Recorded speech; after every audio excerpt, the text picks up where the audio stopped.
Nous avons vu que l'âme est l'essence de l'être, alors que le corps est secondaire à l'homme, à l'âme. Elle accompagne l'âme, le corps accompagne l'âme, afin que l'âme atteigne son but. Le corps est donc au service de l'âme.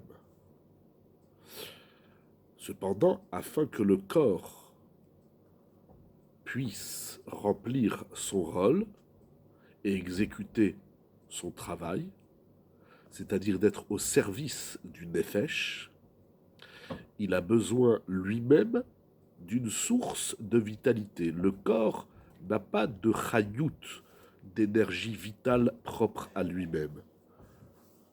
Son énergie vitale lui provient du nefesh lui-même. Plus précisément, de la partie inférieure du nefesh. C'est la partie inférieure du nefesh qui donne l'élan, l'énergie de vie au corps.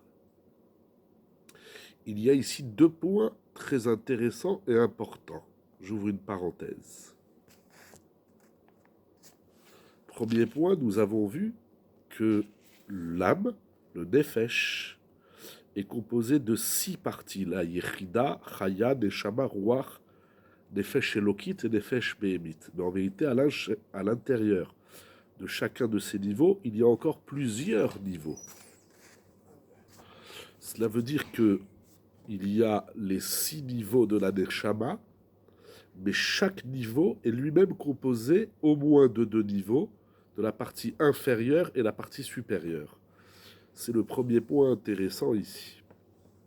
Le deuxième point, qui est extraordinaire, c'est que le corps est au service de l'âme, mais le corps reçoit sa source de l'âme elle-même. Il ne reçoit pas sa source de l'extérieur ou d'un autre élément. C'est le nefesh, la partie inférieure du nefesh, qui donne une énergie vitale au corps afin que le corps lui renvoie le service que l'âme a besoin. Le Rav le dit clairement, c'est ce qu'on appelle Yarse Goblin, c'est-à-dire que c'est une relation d'effet boomerang à retour.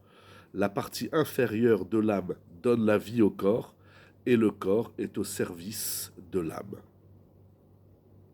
De même que l'âme animale, le Nefesh HaBehema, donne l'énergie de vie au corps, ainsi la partie inférieure de l'âme de l'homme donne la vie à son corps. Donc chez l'animal, le nefesh animal, qui est encore plus bas, donne la vie au corps de l'animal.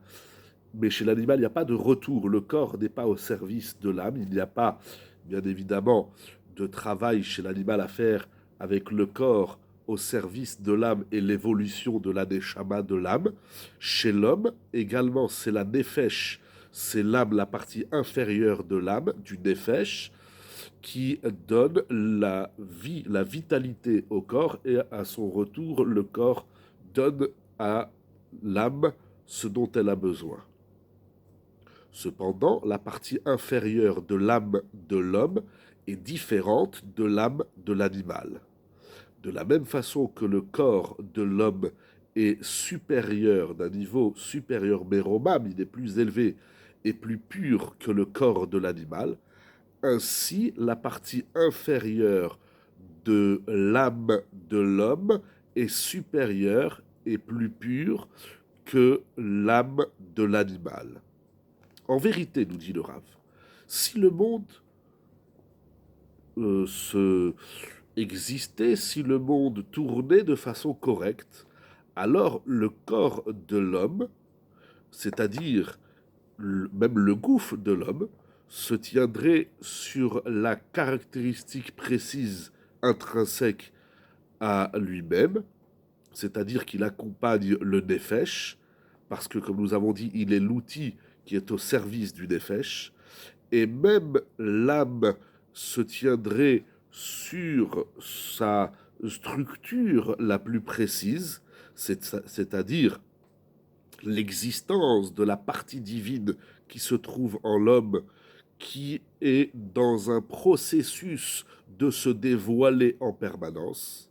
S'il était ainsi, il n'y aurait pas eu dans la partie inférieure de l'âme de l'homme des caractéristiques matérielles purement physiques telles que l'âme de l'animal. C'est-à-dire que si tout fonctionnait à merveille, si tout fonctionnait dans le cadre qui est propre à chacun, alors le gouffre serait d'un haut niveau, le nefesh de son haut niveau, chacun a sa particularité et chacun apporte à l'autre ce qu'il a besoin et on n'aurait même pas besoin de parler, en tout cas pour l'homme, de l'âme animale.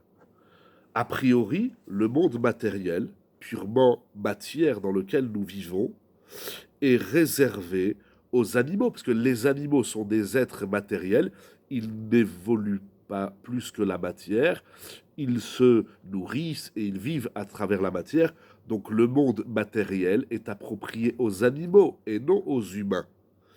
Et puisqu'il est ainsi, Akadosh Baruch Hu, le Créateur, a ancré dans l'âme des animaux des caractéristiques matérielles. C'est-à-dire que l'âme de l'animal, qui est d'un niveau très très inférieur, c'est le minimum de d'énergie, d'électricité, qu'on dirait ainsi, qui juste ce qu'il faut pour animer le corps des animaux afin qu'ils puissent se comporter et vivre dans ce monde matériel.